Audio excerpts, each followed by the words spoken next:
In this video, we will talk about destination folder access denied error fix. Make sure to watch the complete video. Method 1. Modify network and sharing settings. Click the Windows icon and open Settings. On the left panel, go to Network and Internet. Click Advanced Network Settings.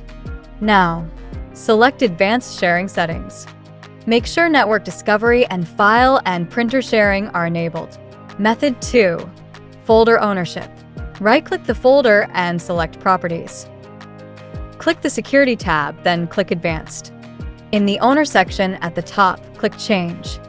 Enter your username and click Check Names. Alternatively, if you can't find your username, click Advanced, then Find Now. From the list, locate your user account name. Click OK, then click OK again. Check the box to apply ownership to all subfolders and files. Click Apply, then OK to confirm.